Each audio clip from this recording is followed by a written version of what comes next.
Just wait a few more minutes, or actually a few more seconds. Okay.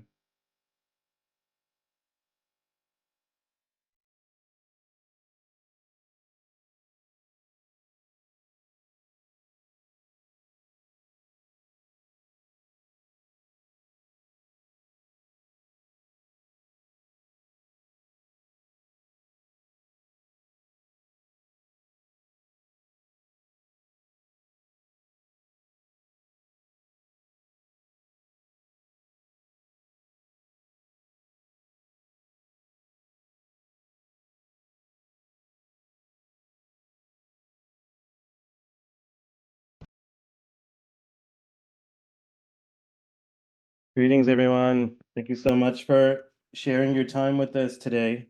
We're excited to be kicking off this seminar series around different interpretations of just transitions and highlighting a lot of the work that our grantee partners at CS Fund are really delivering into the world. My name is Samir Doshi. I use he, him pronouns.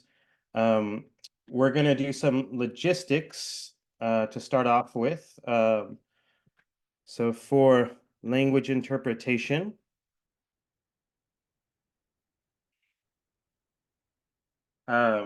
please select the interpretation channel below in your language. And follow the directions here on the screen.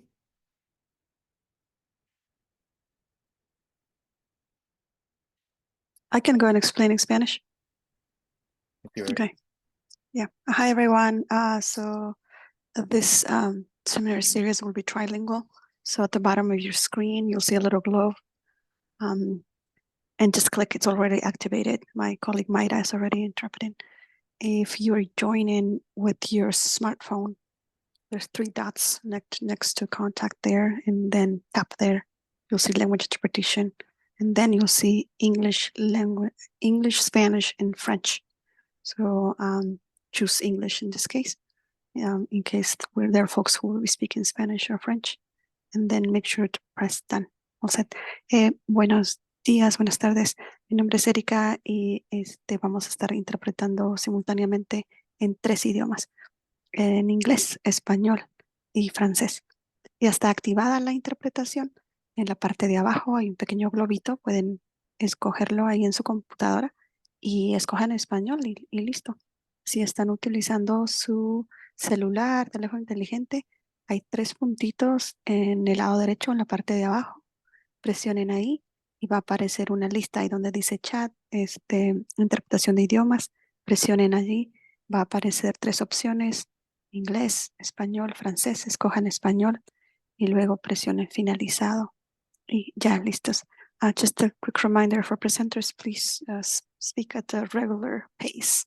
Don't go so fast for us, so we can provide high quality interpretation. Thank you. The French, yeah. Bonjour. La session sera menée en 3 langues, le français, l'anglais et l'espagnol. Si vous êtes sur un ordinateur, nous vous demandons de regarder, de trouver le globe qui dit interprétation et de cliquer dessus.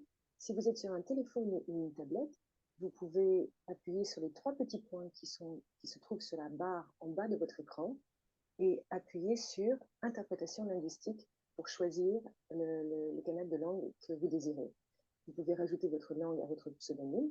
Vous pouvez cliquer sur l'icône des participants, passer la souris sur votre nom et cliquer sur renommer. Vous pouvez ajouter ESP, FRA ou ENG devant votre nom. N'oubliez pas de cliquer sur l'actualisation de ces données afin que votre décision votre choix soit sauvegardé. Merci et bonne session.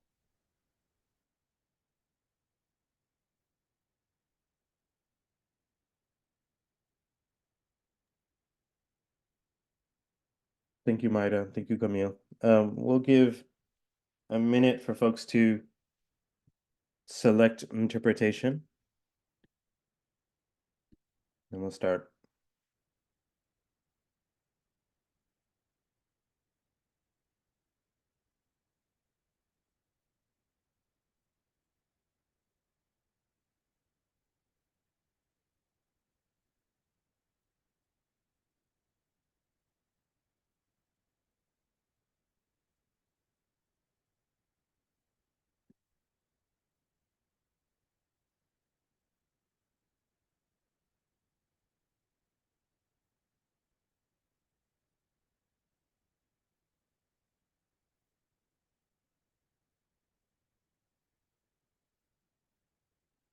Wonderful. So we're going to start with just a brief description of the Just Transitions program overall and the intention of our program, and then move into the speaker series and very quickly, and then we're going to be hearing from our amazing set of speakers. So the Just Transitions program at CS Fund seeks a transformative change and supporting and resourcing organizations that are looking to change our current culture of extractivism and supremacy towards a culture that's grounded in justice, joy, belonging, and liberation for all living beings. And so a lot of what this addresses is root causes of dismantling the current system as it is, and then how to build up stronger, generative, productive, healing, whole systems for our futures. And just to be clear, if we're talking about climate, that doesn't mean addressing issues of carbon. If we're talking about economics, that doesn't mean addressing issues of financial inequality. Those are symptoms of our system. That's what kind of the products of our system come about. But we know that we have dominant culture is continuing to extract from our communities, the communities that are protecting our biodiversity, the communities that are a bedrock of our global food supply chains, of our workforces, and looking at how grassroots organizations that are able to sustain all of these different living systems while continuing to be exploited and extracted can actually flourish. How can we really focus on building community power and community self-determination in ways that interconnect our communities across the globe? So the program focuses on community power building in a translocal and transnational orientation for community self-determination. We focus a lot of our work in different regions around the globe, Mesoamerica and the Caribbean, West Africa, the US and South Asia. And within the US, we focus on Alaska, Hawaii, Puerto Rico, as place-based geographies that oftentimes get the least amount of resourcing. And as you can see here, the majority of the 88 organizations that we're funding through this program are frontline and grassroots organizations. 50% of them are indigenous-led. 70% of them are women-led with a strong feminist praxis. And then the remaining 25% of the organizations are social movements that operate at national, regional, and multinational scales. And when we were addressing a lot of the communities in the work that they were doing, they told us two things. Number one, that this work is completely cross-sector, that there's no work that just sits within climate or health or education or worker justice or queer and trans justice or disability justice or transformative justice, that the work is so interconnected on the ground. If we were going to be resourcing community power, we have to ensure that we're resourcing across a wide spectrum. So if we look at the sectors that we're resourcing, this program actually does grant making across 25 different sectors. But again, the work is so interconnected on the ground. It's what we are being told to do. So in a lot of ways, our program is just us following directions. What we were also told by the communities is the role that social movements play in building all these architectures on the ground to a scale that can actually address industrialized power, can address corporate power, can address state-sanctioned militarized power, but then also build new systems that are directly connected and accountable to communities themselves. So this is where the other 25% of movements play in. And I think a lot of what we're going to be doing around this session is highlighting grassroots organizations and the global social movements that they're connected to. And we see in the States the amazing power, both economic power and political power, that organizations like Indian Collective play, that are resourcing indigenous communities at a scale that we've never seen before.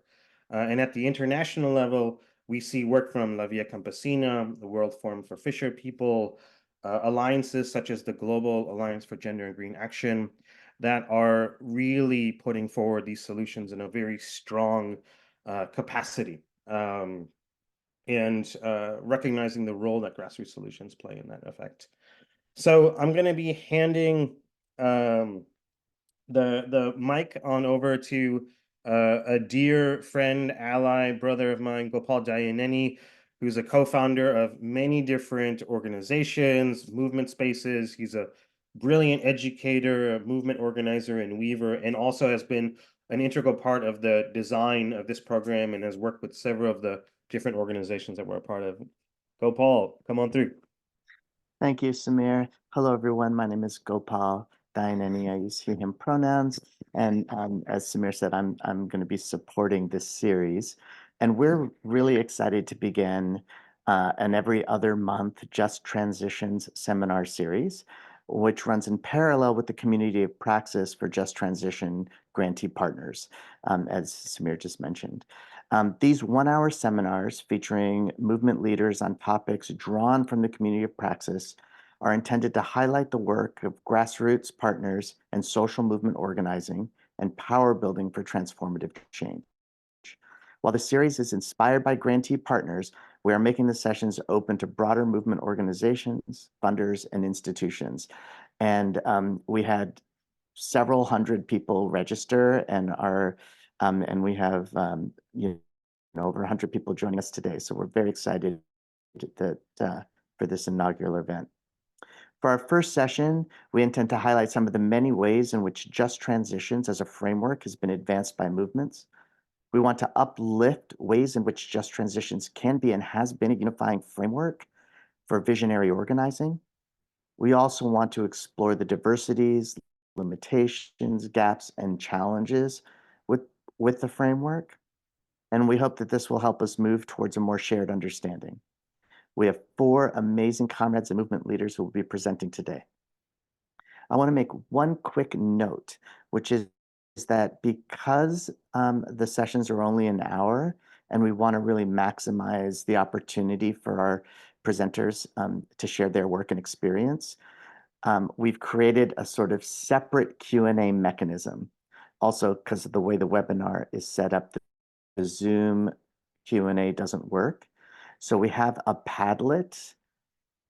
So you can click the link to the Padlet, which Samir will put in the chat.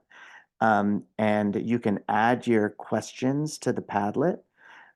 We will try and answer some of them, but we will most likely respond to the questions after the session is over and have them also translated, and then share them out with the follow-up materials.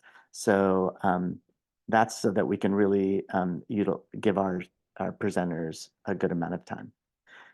Wonderful. Well, it's time to introduce our presenters. Samir is going to introduce Asad and Tatiana, and I'll introduce Michelle and Nemo. So I'll pass it to you, Samir. Thanks so much. We're just going to pull up Asad's slides, and I'm going to introduce him, trying to in the meantime. Asad Rehman is the executive director of War on Want in the UK, and is responsible for coordinating and galvanizing so many grassroots organizations and movements. He's an incredible advocate for this work on the ground and an organizer in his own right.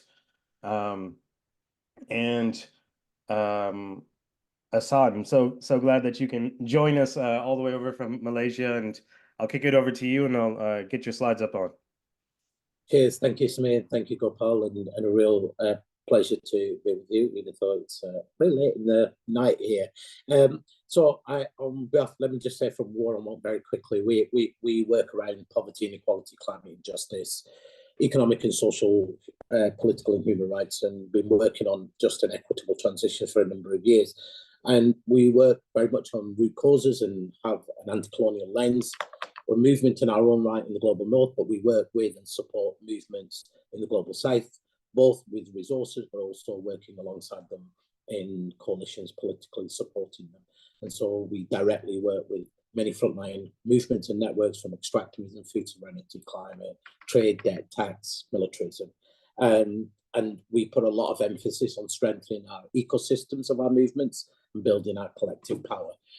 So I wanted to just maybe share some reflections on this global convergence on just and equitable transitions that we just held a few weeks ago here in the UK with movements. Next slide, Samir. And just maybe just a reminder that, you know, when we talk about transitions, I'm always struck by this line from the IPCC AR6 report back in 2022. Change is now inevitable. The only question is what kind of change. And I've added the inline and who pays the price. And we know that that is one of the biggest questions now. And just transition, like climate justice, will be a word that everybody uses. And like climate justice, has the possibility of being stripped of its analysis and its deep systemic lens, and there are many different versions of the transition out there, many that are going to be unjust and inequitable. So next slide.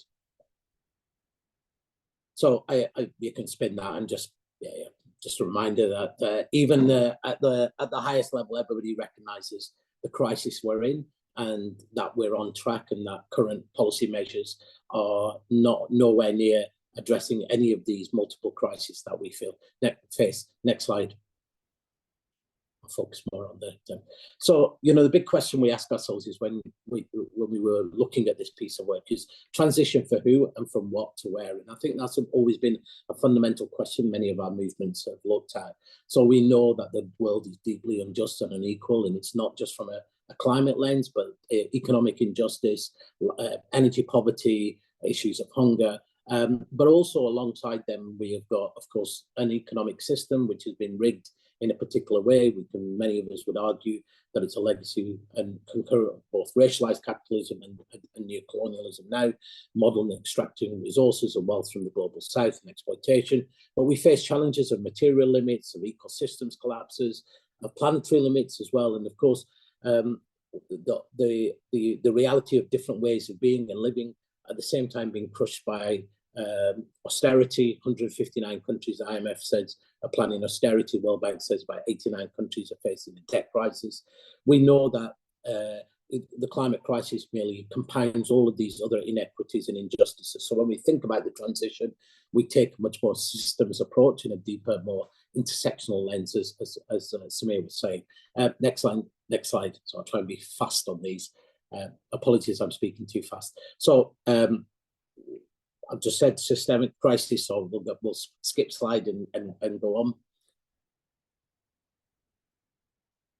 So as War on Want, we work a lot with our movements and rooted our thinking in this conversation we began around the justice transition and just an equitable transition by looking at right across from whether it was material transitioning to what would a transition look like from a worker's perspective in the global south. We looked at supply chain, to connecting with issues of food, to connecting with the global economy from tax, trade, debt, as well as the global cost of living crisis. I think we all recognise we're at a crossroads. We've got a clear choice. You either tweak the existing failing systems, which aren't going to work, or you have a vision of something much better and different. And do we work on a transformational agenda? Next slide. So for us, just transition, of course, is not just a principle, it's a process and a practice. And the starting point through all of our conversations with many of our movements is being very honest that we are losing, and we're losing badly. And that's not just in terms of in policy spaces, but of course we recognise that, you know, the rise of the far right, populism, of inequality being weaponised against taking action on climate, We recognize we've got probably a most fragmented and siloed movement. We're not greater than the individual subparts, and that no matter how much facts we are throwing at the table, facts aren't winning. So we recognize we lack a coherent vision and a story if we want to win this social license. We don't have a framework that is coherent, that is able to weave together these different demands, recognizing we have different rhythms and realities and contexts in each, whether at a national level or regional, but at the global level, what is it that can hold our movements together? And what are the policy pathways and interventions that we can make together? And of course, that's not just in terms of policy spaces, but we all recognize that without power, none of that is achievable. So what is our strategy for building the power of our movement of movements? And where do we even have the space for our movements to begin to discuss all of this process? And that, just want to give you some of the background to what led us to all this convergence. Next slide. So I think from all of us who look and have been involved in movements, recognize that also all social transformation has required these intersecting and connected need of a compelling vision and a story. You need the transformational demands. You need to be able to build power around those and therefore have fights. But yes, you need the movements to be able to do that. And that movement is strengthened by having those transformational interventions that then strengthen your vision and your story. Next slide. I'm just very conscious I've only got a few minutes. So this global convergence on just and equitable transitions, we brought together sort of local, national, regional and global, 36 global South and North representatives, 28 countries were represented, not listed all of them, but including Puerto Rico, Venezuela, so all of the different regions and different realities as well, bringing experiences of what was it like to be in Sri Lanka when you have a collapse of a crisis which forces people in a more spontaneous protest out on the streets, and you could say successfully overthrowing the government and calling for transformation, but then having IMF impose levels of austerity and a retreat for the movements. What does it mean when you make our demands in a place like Pakistan, where a third of the country is affected by floods? And are those the same demands that we should be making? Right through to, of course, the experiences of what the opportunities we had in Chile, and some would argue have been narrowed. And Tatiana is now will speak a lot more about the opportunities in Colombia. But what are the spaces that we can work in, both inside and outside in Brazil, but also the realities in many, many different places around the world, both in the North and South, and that. So bringing together intentionally very different parts of our movement, people who haven't had an opportunity even to have a conversation together, let alone build the relationships that are needed, and recognizing that we operate at many different levels. And we could have had 1,000 different networks and groups there, but we tried to find the most transformational, those working in those spaces that are networked across many other spaces and would speak to or rooted in, whether it's climate justice, economic justice, issues around health or housing, workers' rights, resource limits, alternatives, but also having people who are policy experts, but also people who had very different visions of ways of being and living as well. That was shifting the paradigm of our thinking. Next slide. And so we came out after this convergence with a vision of a just transition that is both just and equitable. And I think that equitable is really important in this transition. And our, I suppose, umbrella sentence of that right of everyone. No, one back one. No, back. The right of everyone to be able to live with dignity and harmony with the planet. And also recognizing we've got two challenges: the transformation that we want, but also how do we build the resilience of our communities for the violence of a 2 or 3 degree world, since we know that many of the current pathways are going to lead there. And so we had 4 key pillars of the transition. So not just looking at climate, but from a fair share perspective of climate, by tackling inequality, respecting planetary and resource limits, but also understanding and doing those systems of oppression and injustice, whether they were patriarchal, racial injustice, etc., that have been embedded into our political and economic systems and reproduce themselves. So how do we make sure our transition doesn't reproduce the same logics that have taken us to where we are at the moment? Next slide. And a lot of that conversation was really interesting, because there was a lot of conversation about how do we create, sorry, slow down. I am so sorry. a lot of our conversation was also about centering that in the realities, particularly in the realities of how do we fight for those spaces and alternatives, both at a national level within our own, in global South countries, and what do we demand? How do we call for the fiscal space? What happens when you make those demands for example, an energy transition that addresses energy poverty, but isn't simply about moving from fossil fuel-based energy to renewable energy, but making energy a right? What does it mean in terms of around food? All of these issues, we know that there are cornerstones of the transition that are needed, that are widely recognized. And so centering the reality of the way we, not just historically how we're here, but also those very systems that continue to extract and limit those fiscal and policy spaces for countries in the global South. So we looked at carbon colonialism, about the over-appropriation of the carbon space by the global North. Next slide. About resource extraction, the unequal exchange, how global South countries have been deliberately put into supply chains to, of course, not create added value, how, and I'm sure Nemo will speak about this, so you get countries like Nigeria, which is an oil-producing country, has to import 100% of its energy because none of that is the mechanisms of trade and debt and tax are ensured that particularly countries in Africa, but many countries in the global South, are locked into this resource dependency, locked into indebtedness, and are forced into constantly then exploiting more and more of their commodities. And if we don't have an answer to this, then we already have lost. And as we've seen, that has happened in some of our spaces in some of our countries where our movements have been put forward more radical transition demands. Next slide.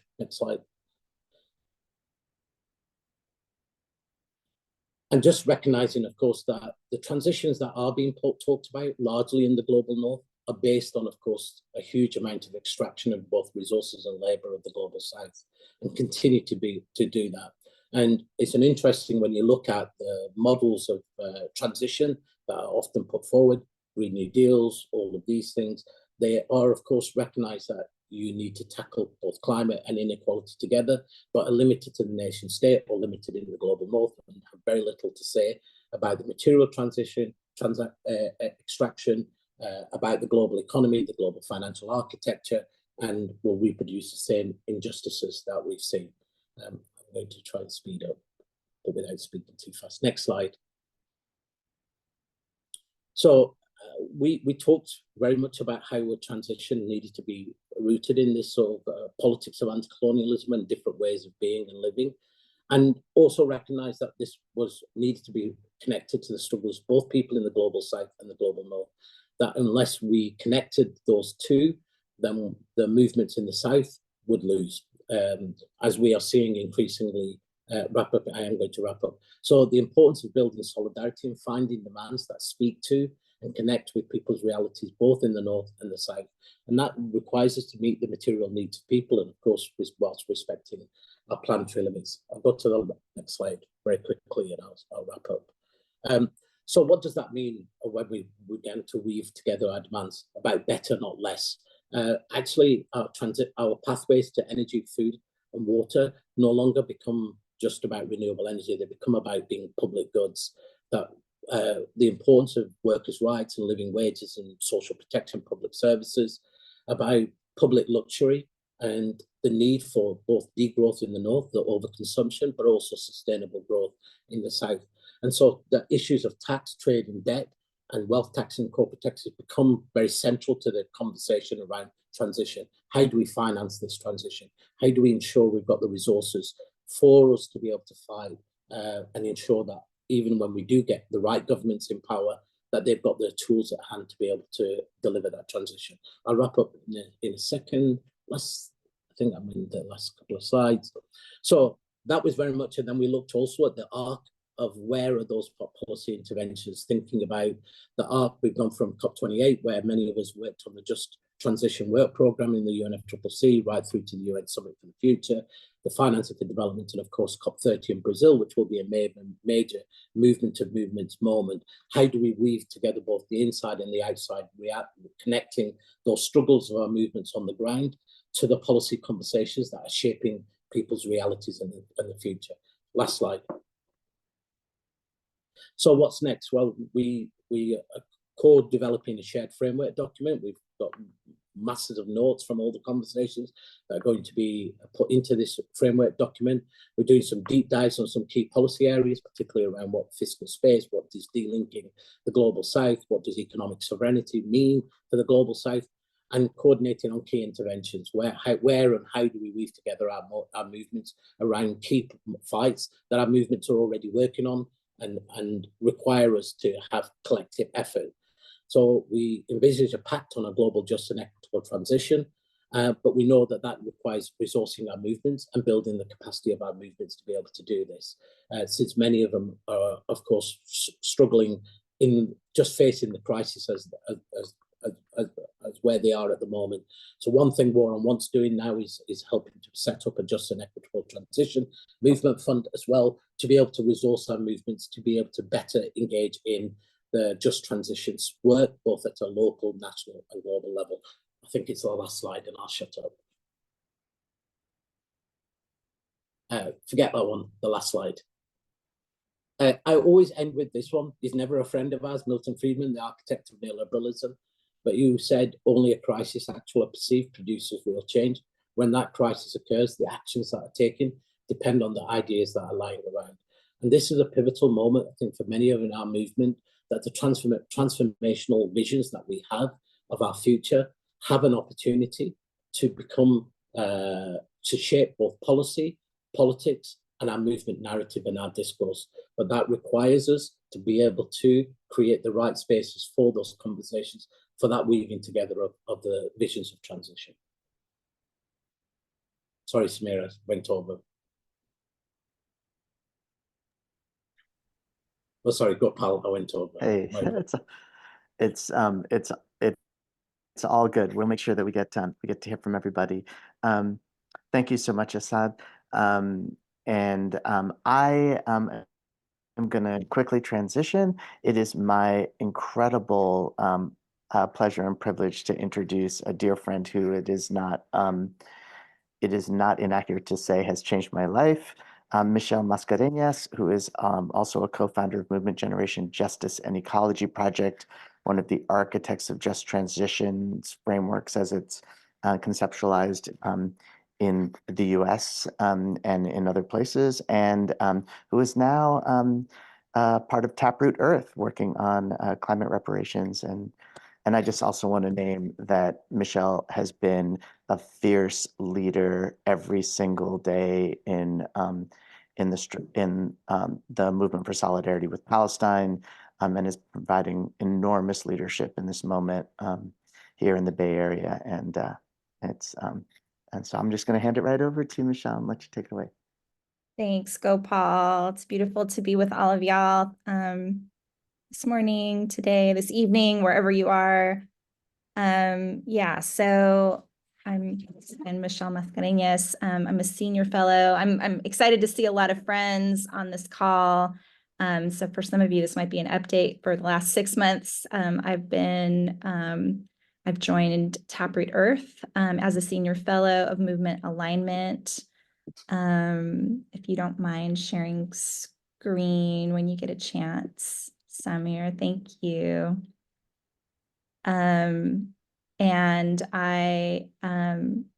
yeah, tiny bit about Taproot Earth. Part of why I'm so excited to join this organization that is rooted in the Gulf South to Appalachia, and in communities on the front lines of the climate crisis, birthed after the horrific aftermath of Hurricane Katrina, when our movements really could see so clearly in the US at least, and especially in cities, that the climate crisis was going to continue to play out in the way that racial injustice and colonization has played out, hitting those who have always been impacted first and worst. And so Taproot Earth has continued to build on that understanding and awareness that the front lines and the grassroots must lead.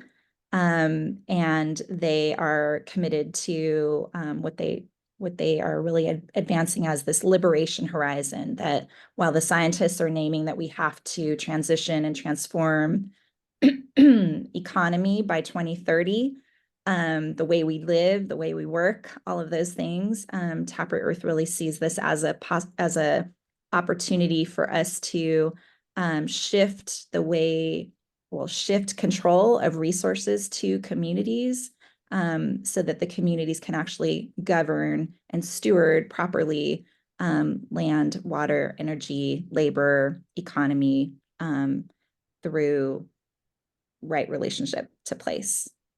Next slide. And so I've also been blessed to be part of this growing movement for a just transition in the US over the past several decades. And in a nutshell, that is what we mean when we say just transition here, is really the restoration of governance of the resources to those communities whose livelihoods and well-being depend on those good decisions, that has to be in relationship to the seeds, the soil, and the stories of the places they call home. This also requires a return of stolen land, the riches earned from stolen, not earned, the riches taken, extracted from stolen and exploited labor, and the cultural artifacts that hold the histories of our peoples. So I'll start by sharing my story of the growth of the frontline-led just transition movement, and then share some slides that help depict what we mean when we say just transition, and through a few examples of how frontline communities are putting this strategy into practice. Next slide.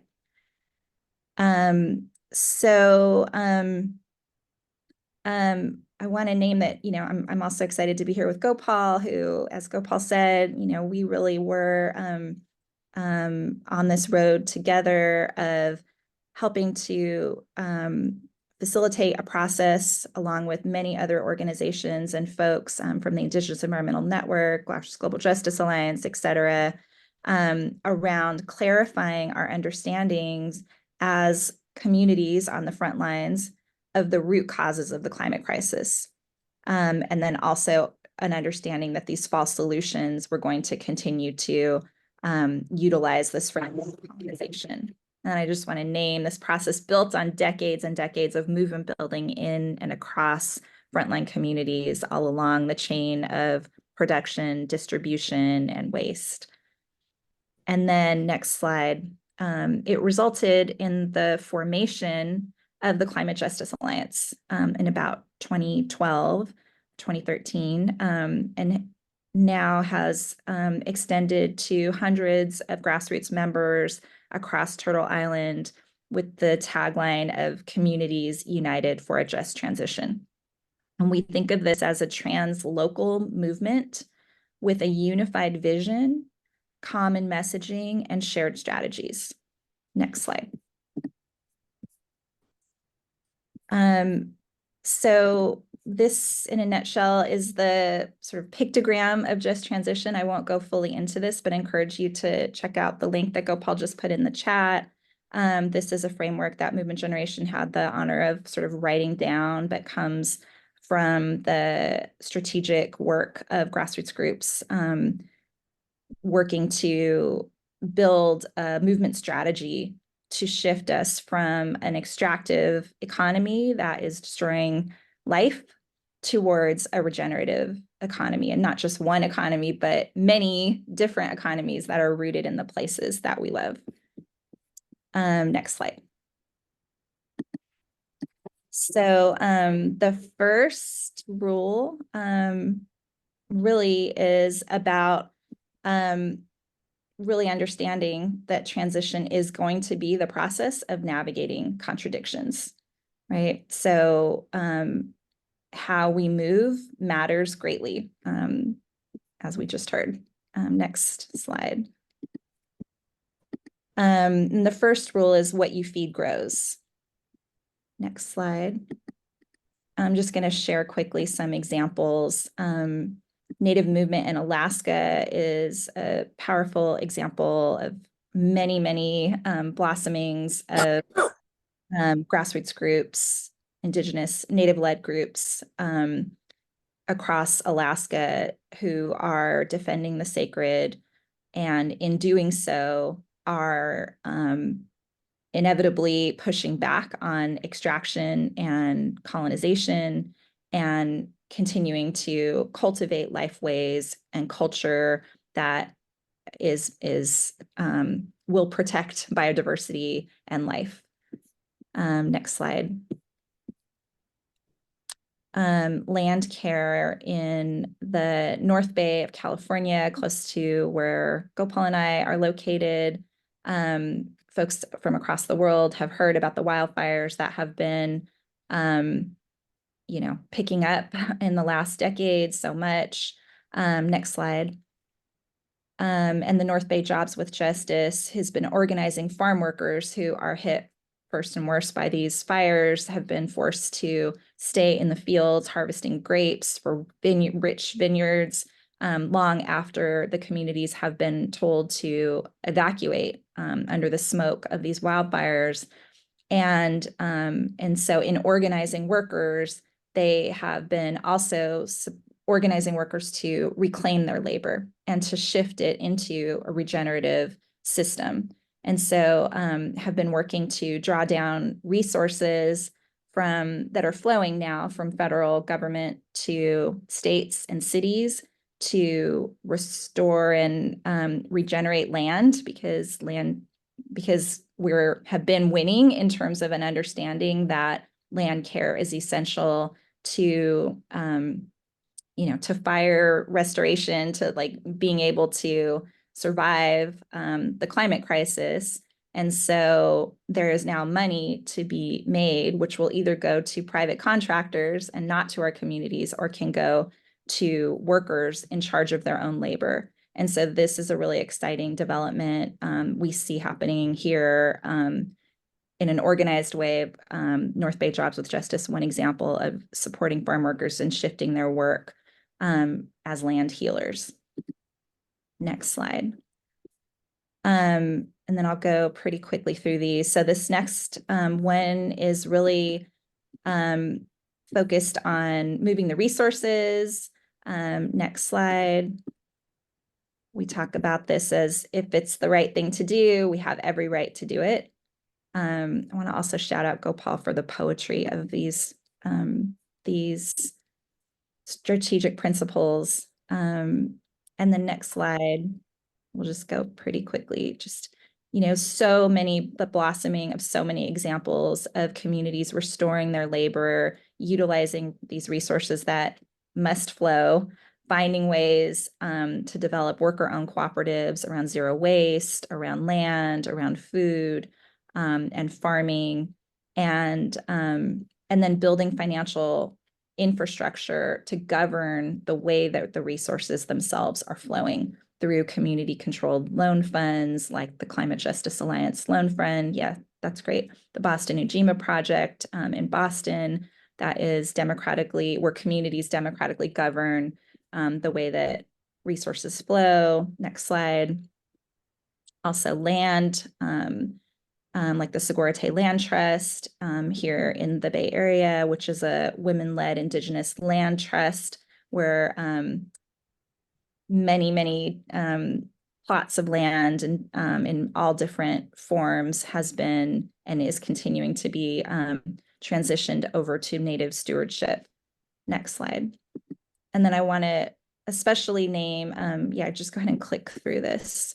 The Fund for Frontline Power, which developed a few years ago with the Climate Justice Alliance and many other alliances of frontline groups. If you can go back 1 second, thanks. Has distributed under the governance of frontline movement leaders $5 million to about 48 grantees. So this is a really exciting development. Thanks, Samir, for clarifying. Yes, San Francisco Bay Area. is where I'm naming as the Bay Area. And then back to the slide, the Fund for Frontline Power was set up to support movement leaders in governing resources themselves, a big shift away from the governance of resources by those who aren't on the front lines. So really using that movement understanding to govern the fund, and now learning those lessons in developing this kind of next phase of that work, a new initiative called Unite EJ, which the Climate Justice Alliance has just been awarded $50 million to re-grant to frontline communities through the Environmental Protection Agency. This is through the Inflation Reduction Act, which passed recently, folks might have heard. And so, you know, similar to the example that I gave around the land care work, this is an opportunity for communities to cultivate their own resilience infrastructure through this kind of grant making. And again, to be movement governed and aligned, learning from these lessons. Next slide, and I know we're, yeah, just to name again, briefly, that Taproot Earth is also working on a global climate reparations campaign and reef fund that is in development. There'll be a meeting in Kenya in a couple of months. It's just as movements are continuing to get together and advance this demand that the climate will not be solved by continuing colonization, right? But that it's really about returning, restoring, repairing, and that communities must steward the way that wealth is shifted and also how it is then reinvested. Next slide. If we're not prepared to govern, we're not prepared to win is then the next strategic principle. Go ahead and flip to the next slide. Yeah, we learned this from the Black Panther Party for self-defense. We're also learning this from communities in Puerto Rico, like Casa Pueblo and Adjuntas, which is focused on energy, self-determination, and sovereignty, and has been able to really support the protection of people when the systems have gone down in storms, when the grid has gone down in storms, understanding that microgrids and local control of energy is so crucial in those moments. Next slide. And then the last one is really about, if it's not soulful, it's not strategic, right? We've got to organize to change the story, and through culture and song and story and visuals. And that really has been very effective, I think, especially in these moments where the veils are being lifted, Palestine and this atrocious genocide that is being wielded on the people of Gaza. In these moments, it's critical as people are looking for, well, what is the solution, that we have a story to tell. And with that, I'll wrap up. Yeah, thanks. Thank you so much, Michelle. That was really wonderful. And thank you for sharing so many grassroots solutions. And it's a good reminder that everything is happening, everything we need is happening right now, everywhere at once. And so just thank you so much for that. I want to acknowledge that we're a little bit behind on time. We know that some people may have to leave right on the hour. We are going to continue, and we are going to record all our the entire presentation. We really encourage anyone who can stay for an extra 15 or 20 minutes to join us for that, to hear the speakers live. And we also respect that some people may need to leave for other commitments. And with that, it is again my pleasure to introduce another dear friend, someone who has been both a comrade and a mentor, the founder of the Health of Mother Earth Foundation and executive director of Health of Mother Earth Foundation, and a fierce poet, preacher, and advocate for human rights, environmental rights, and global liberation. Our dear friend from Nigeria, Nimo Basi. Nimo, I invite you to share your wisdom and experiences with the group. And we're also noting that Nimo has had some struggles with internet, which is happening across Africa right now, and particularly in West Africa. So hopefully Nimo will be able to present.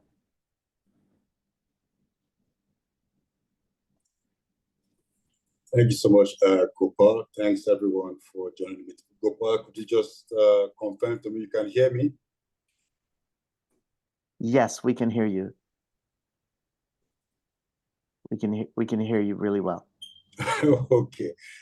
Yeah, I needed to confirm that because we just had a major disruption of internet cabling around the West African coast at a point more than 3 kilometers deep in at the bed of the ocean.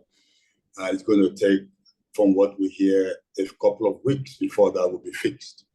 So right now, we are having very much challenged internet connection. So I can't even put on my photo, or my video rather. So, but this is a great opportunity to share. I thank CS Fund, Samir, and all my comments. Thank you to Asad for your presentation, and Michelle. You've said it all, and I'll just zero down to what we do at the Grassroots right here, where I live in Nigeria. I believe that our work is all intertwined, and what we focus on a daily basis is the end of the climate pipeline that is often ignored. And that is the end of the pipeline where the resources that are fueling climate change are extracted. The oil fields, the coal fields, the gas fields. While a whole lot of attention is focused on fighting the carbon molecules in the atmosphere, people are dying in the gas fields, and is more or less an existential combat on a daily basis.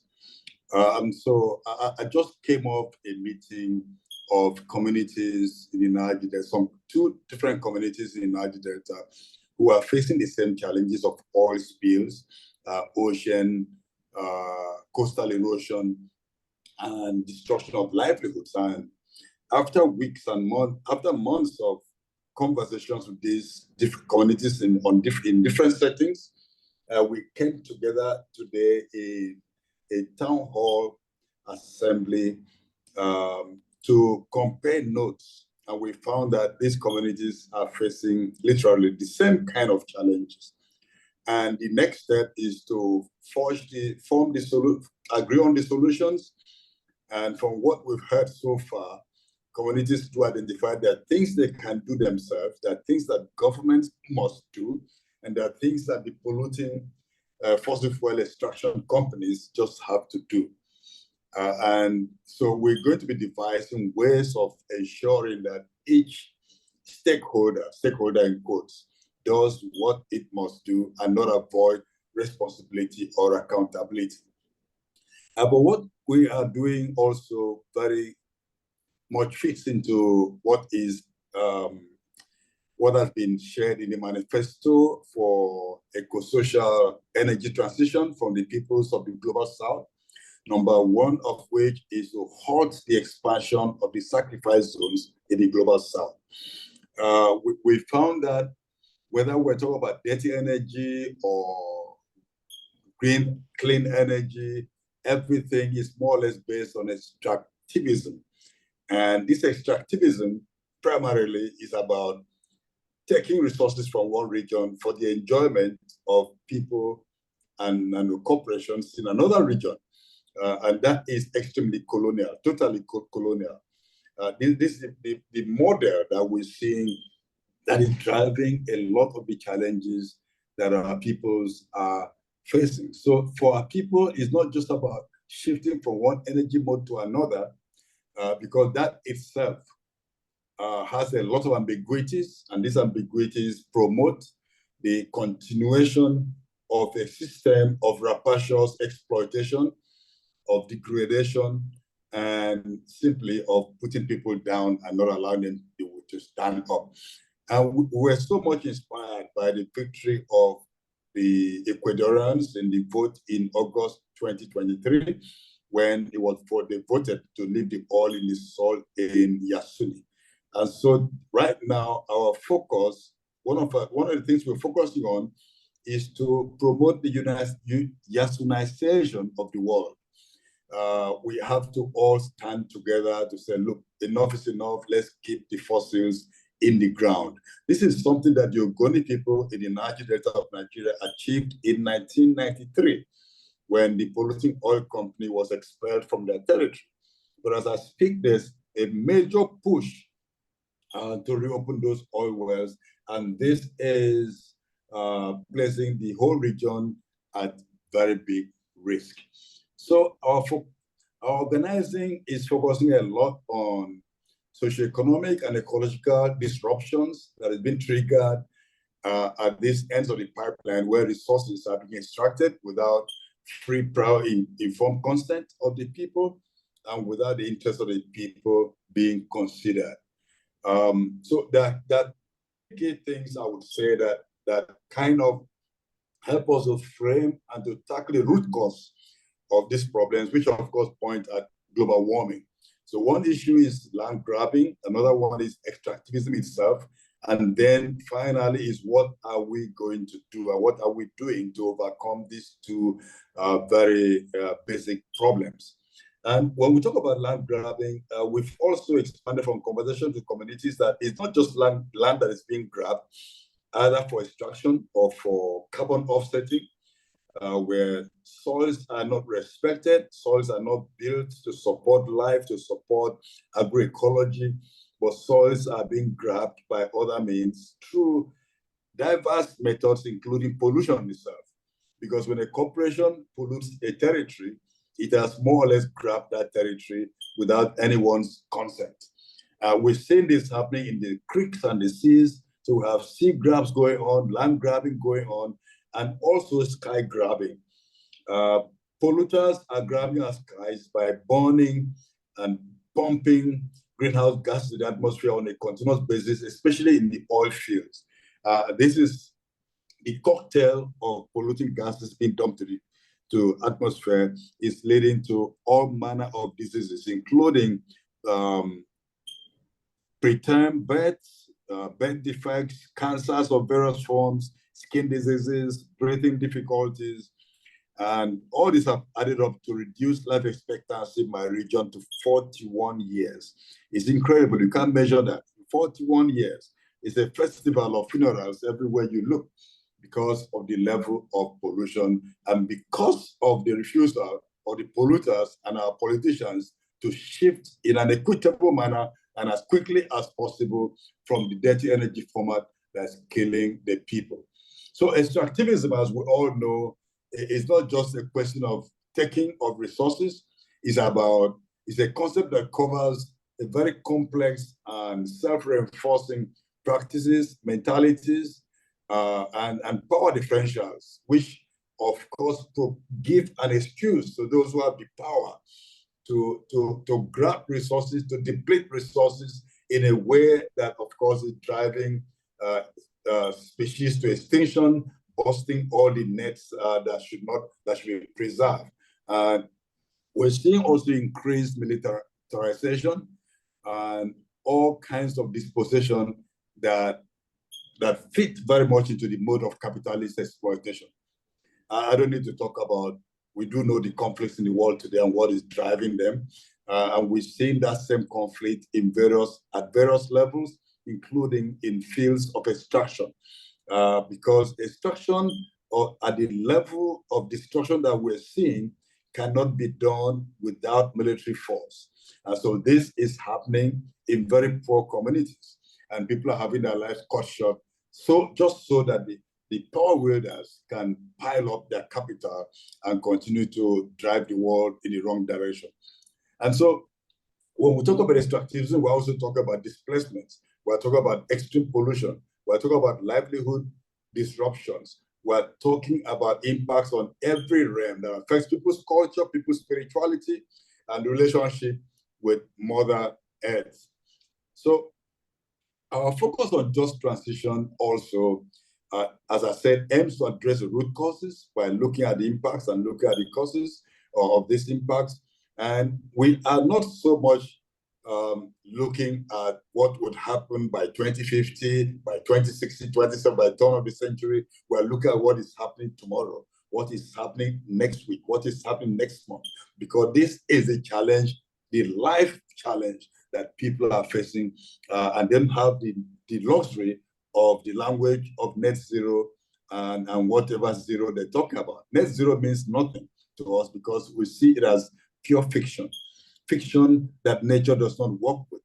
Nature does encourage our being imaginative, but not imaginative in the sense of avoiding action that will preserve life and preserve all other beings that we share this lovely planet with. Yeah, so when we look at these problems of extractivism or problems of land grabbing, sea grabbing, sky grabbing, moving from one energy form to the other, we also ask the question, who is driving? What is our understanding of energy? What is our understanding of the impacts of whatever resources are needed to ensure that one energy form comes about? What happens to the workers? What happens to the communities? What happens to the land itself? What happens to our relatives, the other beings that we don't see with our naked eyes? Don't they have a life, right to live? If we're also promoting the rights of Mother Earth, because that, in fact, helps us to understand that we are only healthy when the Earth herself is healthy. We're only healthy when the butterflies are healthy. We're only healthy when the bees are healthy. We're only healthy when the worms underneath our feet as we walk on the soil are healthy, because we're all working together in a web that promotes life. It's this understanding of the webs of life that is also helping us to move, to drive the webs of resistance and to build the culture of life, the culture of survival, and culture of defense. And one thing that we are pushing on is the multiplication of the use of cultural tools. The community assembly I just came up from, which will continue tomorrow and the day after, has a lot of poetry, a lot of singing, a lot of dancing, because we're all traumatized. Indeed, everyone impacted by global warming is traumatized, whether we accept it or not. And we have to find a way to regain our balance as a people. And so we're looking at these cultural tools to beat the trauma that is being caused by climate change and by extractivism. We're building resilience by looking at our inner strength, building creativity, and also promoting wellness. And one thing we are saying as I drop off is our communities are working to build the care and repair teams. This is a core of our organizing, to care for Mother Earth and to repair what has been damaged. And this is what we have to do globally. And I thank you for giving the opportunity to share at this very, very vital webinar. Thank you.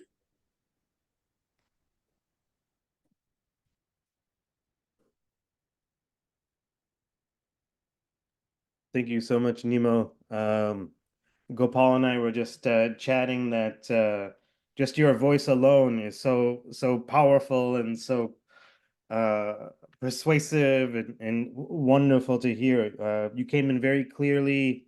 The messages were spot on. Your leadership is just stellar as always. Thank you so much.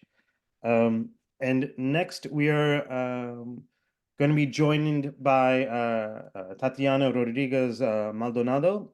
I just wrote in the chat that, as Gopal said, apologies for popping over, but we're hoping to wrap up quite soon. So Tatiana, over to you, and I'll get your video on as well. Thank you very much. Thank you, Samir, and thank you, everybody, for your presentations. It's very interesting. Excuse me, because I'm hearing, I'm going to check my audio because I'm hearing myself twice. Sorry. I don't know. Well, You're coming in clear on our side.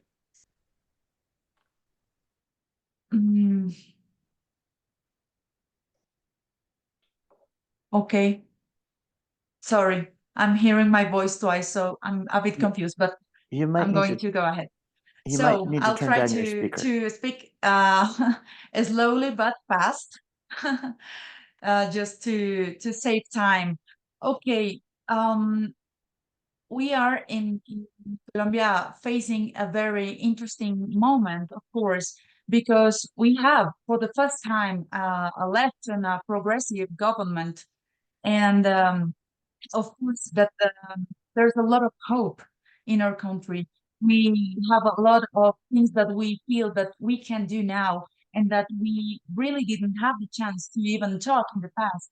In the elections, the now president Petro, began to speak about things that in the past were not even in the public agenda, in the public discussion. And so it's very interesting for us. But one thing that it's important to know is that these issues didn't become important only because of the president, but in a very interesting process, what happened was that he heard, he really understood a public feeling and a need of change that was happening in the streets. People were talking about different social issues that were not in the agenda, and the environmental issues were one of those. But at the same time, we have to be realistic, and is that even for the government and in the public discourse, that just transition and the energy transition is very important, is not the core of the presidential work. In general, in the international debates, it is important, but in the internal agenda, it is not too much, because at the same time, he has a very um, um, aggressive, or not aggressive, but a unique agenda that has a lot of different issues, and he has to be worried about health, education, and more traditional issues. So it's important to say that, because at the same time, in the international scenarios, he is discussing the just transition. In terms of political decision, it hasn't been so concrete. So I'm going to talk a little bit about this. So I'm going to pass these slides, because it's the general context that it's clear for us. But I had these slides here because it's so important for us to hear the president using that arguments, talking about climate change, using scientific arguments and numbers and figures to explain his politics, but at the same time using the organization's words and telling the same things that we used to say. For example, saying that the crisis is not only a climate crisis, but talking about the physical limits of the planet, or the dispute between the North and the South, or that the climate crisis or the climate change has consequences over the daily life and the inequalities in general between the global South and the global North.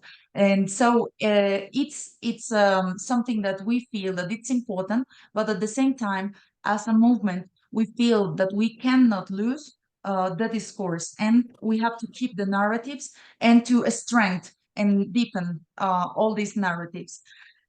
So we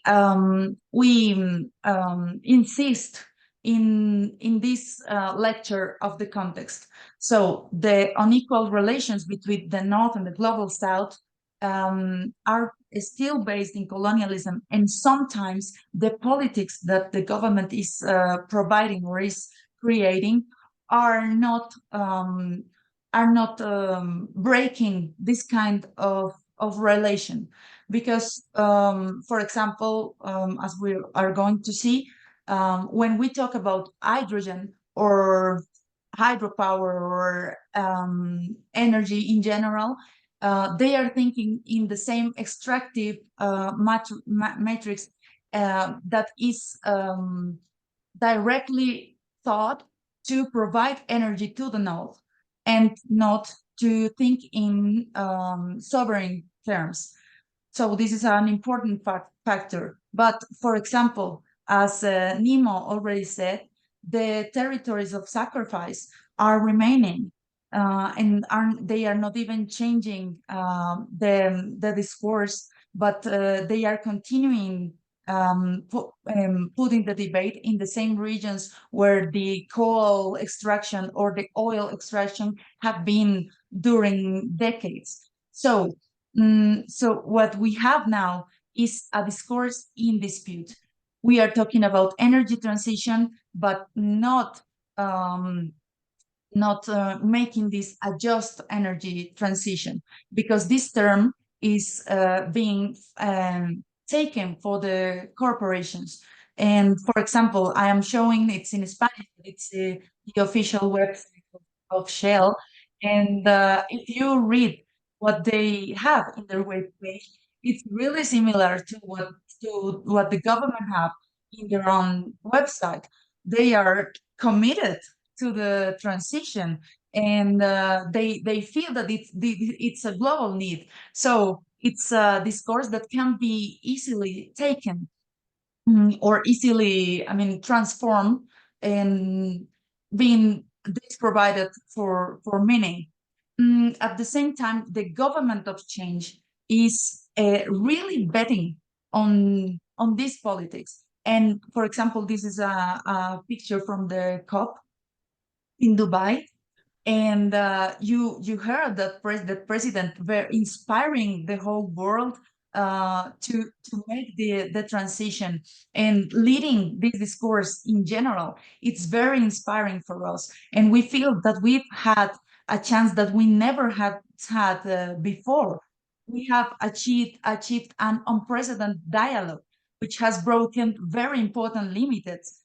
For example, now I say that in the past, we as social organizations didn't know really what incidence was until now, what lobbying was until now, because the level of conversation and the level of inclusion of the points of view that we have that don't have precedence.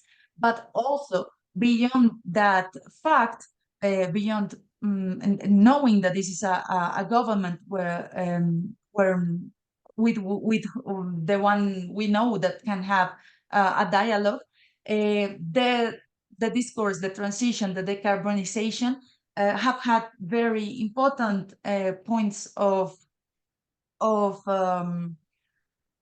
I don't know if I can call them like real achievements. But for example, the government have publicly said that they are not going to make more coal or oil or gas exploration contracts. It's incredible, and we are very, very hopeful about it. But at the same time, he is focusing on some regions and some points that we think that maybe can be more of the same. For example, our national development program, it's taken from that document.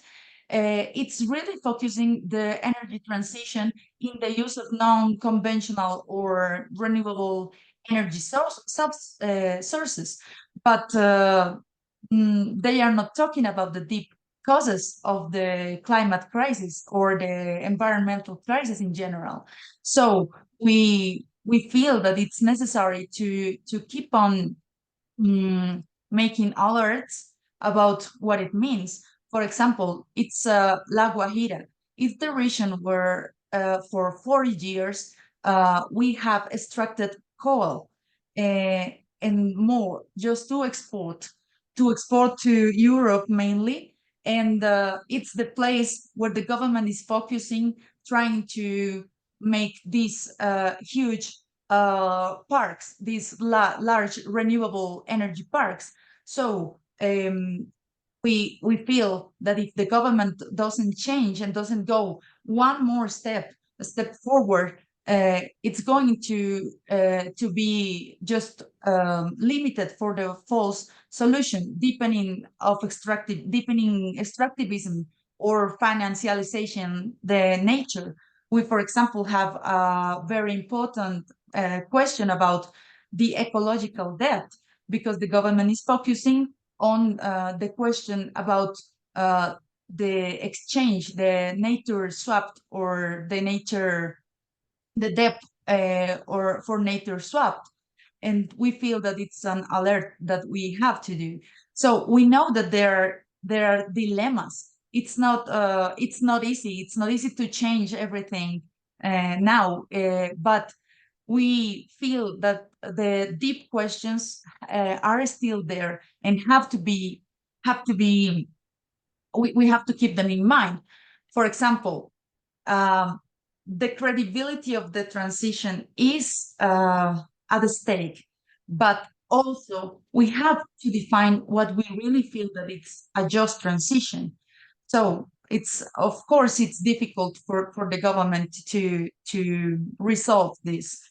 So we want to keep this debate in terms of state policies and not only government actions. We feel that we have to think in general terms and in long terms, because in other ways the social movement is going to be weak, to go weakened, and we don't know what's going to happen in 2 years or more. So we have to keep the just energy transition as a social and popular reivindication. So in the deep, we have to strengthen the underlying questions. For example, energy for what? Energy for whom? And then at the end, energy how? But not beginning with the simple questions that are not changing the root causes of the crisis.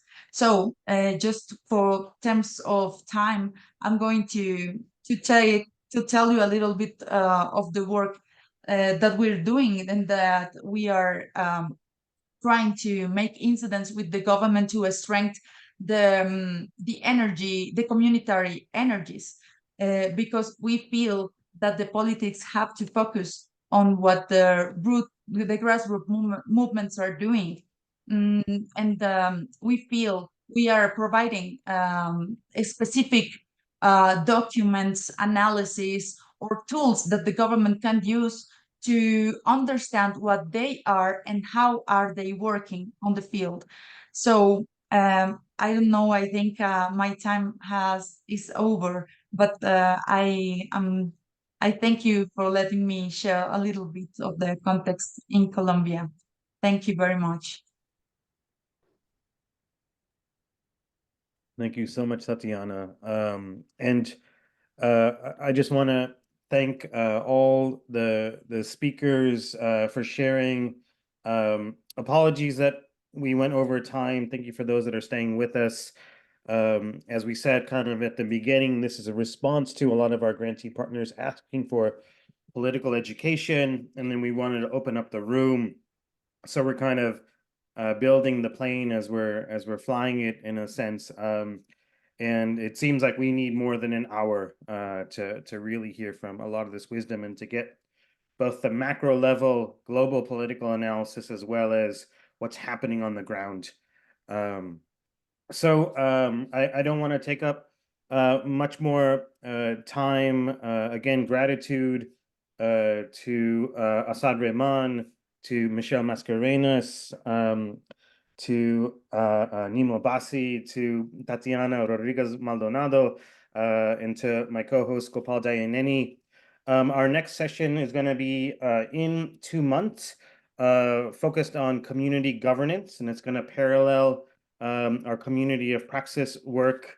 So we'll have a lot more information. As we wrote in the chat, we'll have a follow-up with the recording, links. Please put any questions in the Padlet and we'll get responses to that. Gopal, anything else that we need to share before we give everyone their time back? Not at all. Thank you all, especially special appreciations for staying with us a little bit in the extended time. It's really appreciated, and we'll see you next time. Thanks so much, all.